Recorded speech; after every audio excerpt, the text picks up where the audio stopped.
who wants to hold our treasuries when we've inflated them, we've weaponized them, when gold has doubled the performance of the 10-year treasury for 25 years without counterparty risk? Who wants to hold our treasuries? So Trump and I discussed issuing 50-year treasuries pegged to gold. Part of me feels that all this gold coming back is for this reason, right? That they need to have enough gold. It's not the Fort Knox thing, which I'll touch on in a second. It's not the tariff things. That was the ruse to bring it all home quietly. But I do believe that is what they want to do, to issue treasuries. Revaluing the gold reserves to reflect current market prices could significantly increase the book value of the US Treasury's holdings, potentially adding hundreds of billions of dollars to the government's balance sheet. While this would primarily be an accounting adjustment, analysts say it could enhance market confidence in gold as a valuable asset. Widely recognized expert Andy Schectman emphasizes an unprecedented gold market shift, with central banks aggressively buying and repatriating gold. For 15 consecutive years, central banks have been net buyers of gold, and according to the World Gold Council, their appetite shows no sign of being quelled. Concurrently, Schectman shares Judy Shelton's view that Trump plans to issue gold-backed treasuries by July 4, 2026. He speculates that the recent gold repatriation surge prepares for this move, rather than just responding to tariffs or geopolitics. Following new U.S. tariff announcements on February 1st, gold climbed 3%, contributing to an 11% year-to-date gain.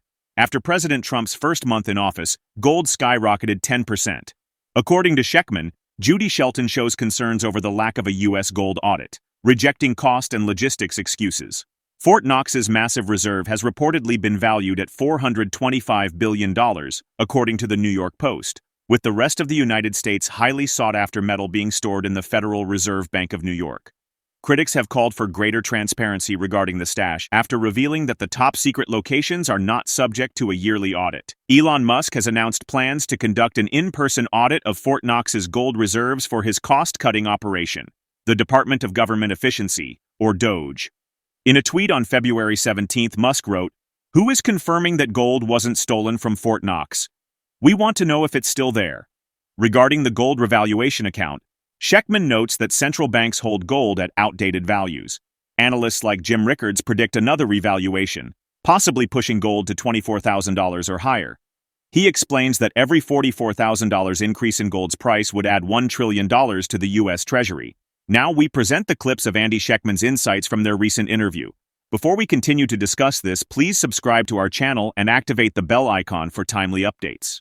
What we are seeing right now, Andy, is to me very, very, very, very different than anything that I could even remotely compare this to. And you have gold as a tier one, the central bank's buying and repatriating it. The United States has become a net importer.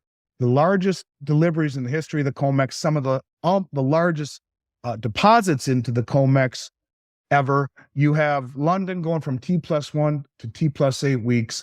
You got all this stuff happening. And then you have Judy Shelton, who was the Treasury Secretary, was nominated to be the head of the Federal Reserve in 2016. Don't know where the Treasury Secretary nonsense came from, but she was nominated to be the head of the Fed by Trump. She wasn't confirmed. She was an advisor, and I did an interview with her recently. She said, "Yeah, we discussed this forever, and we talked about issuing gold-backed treasuries in the previous administration. He's going to do it this time," she says, because who wants to hold our treasuries of any duration?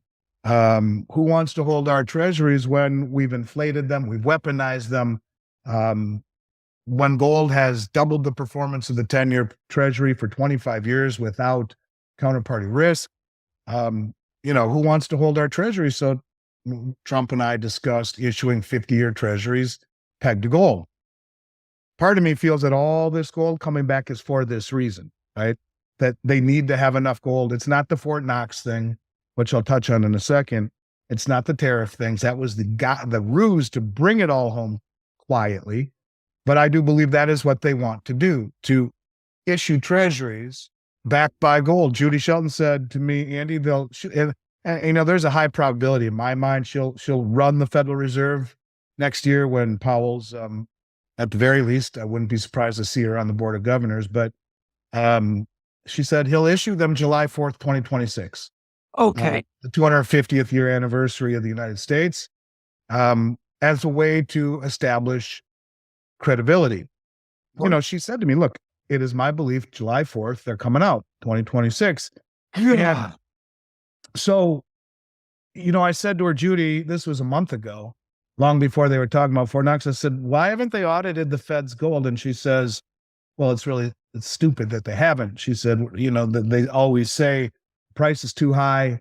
The cost is too high to do it. And logistics are challenging. And she said, we're the United States, for goodness sake.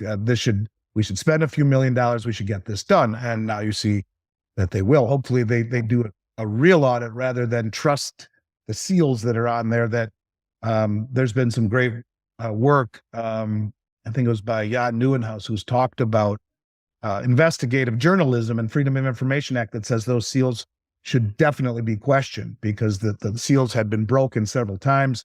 Anyways, I don't want to go too far down that rabbit hole, but then I said, by the way, do you know that all the central bank gold is held on balance sheets across the globe in what's called the gold revaluation account? You can't make that up. That is the name of it. The central banks, including the United States, hold gold in what is called the gold revaluation account. It's on their balance sheet. In Europe, it's valued at $35 an ounce. In the United States, it's $42.22. Yeah. Because when Nixon closed the gold window in 71, in essence, revaluing the price of gold because the markets moved it to $29.50 over the last, 50 plus years. But he revalued it again in 1972, where he moved it from 35 to 38, and then in 73 from 38 to 42.22. That devalues the dollar, that increases the price of gold. It's not without precedent to consider revaluing the price of gold. A lot of people talk about it. And she said, yeah, I did know that. I said, Judy, do you think they'll revalue gold? And not in so many words, but more or less, she said, yes, that's a strong possibility. Now, again, recent data from the World Gold Council shows aggressive central bank gold purchases have led to historically high annual purchases, reinforcing gold's importance as a reserve asset, and possibly for private investors as well. Renowned trader Andy Schectman believes the current gold market activity is driven by deeper strategic motives rather than Trump's tariffs. He highlights how central banks began aggressively repatriating and acquiring gold around 2017, anticipating its 2019 reclassification as a Tier 1 reserve asset. Globally, central banks' annual acquisition of physical gold has risen above 1,000 metric tons for 3 straight years. Analysts are citing reasons that they don't see this changing anytime soon. Furthermore, Schectman also points to unusual trends in the Commitment of Traders report, noting a shift in gold positioning among major financial institutions. Let's get back to the interview. I'm not exactly sure what the end game is, but whatever it is seems, in my mind, heavily focused on American interests. I don't think it's the Trump tariffs. I think it's much deeper than that. So I guess I'll just kind of take you through my thought process. There are a few squirrels running around in my head, so hopefully I'm able to put some coherent thoughts together. But gold in 2019 was reclassified as the world's only other Tier 1 reserve asset. And this is the primary reason. The central banks have been buying it at the level they have for several years. They front ran that decision in 2017. They also front ran repatriation in 2017. The Bundesbank from Germany, the Bank of Austria, Hungary, Turkey, Poland, the Czech National Bank, Dutch National Bank.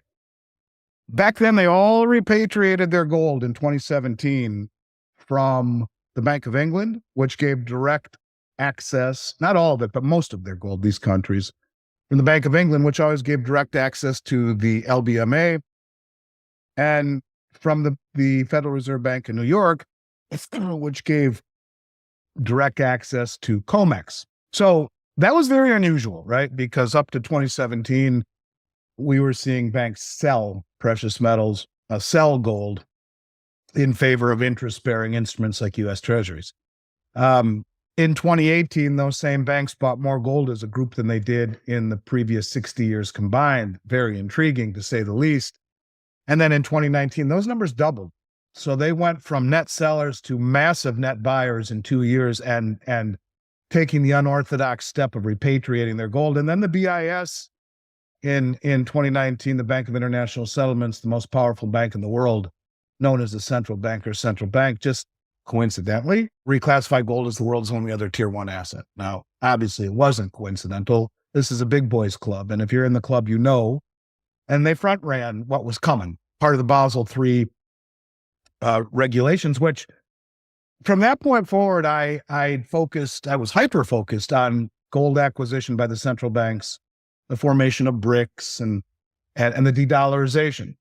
And one of the things that I noticed in 2020 was a group of reportables on the Commitment of Traders report. Now, the Commitment of Traders report is a report that the COMEX, the commodity exchange, publishes every week, and it shows just the positioning of the largest traders in the marketplace. Typically, it was just two groups of traders, the specs, which are the hedge funds on one end, and the commercials, JP, Goldman, Citi, et cetera, on the other end. One would go long, the other would go short. If the hedge funds went long, the commercials would go short, and vice versa. Do not stand for delivery.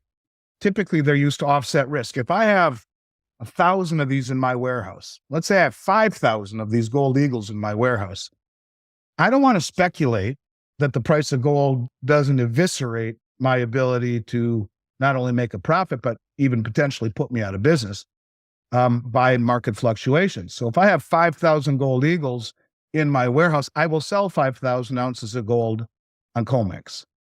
So that as one goes up, the other goes down. As one goes down, the other goes up, commensurate, allowing my inventory to be hedged or market neutral.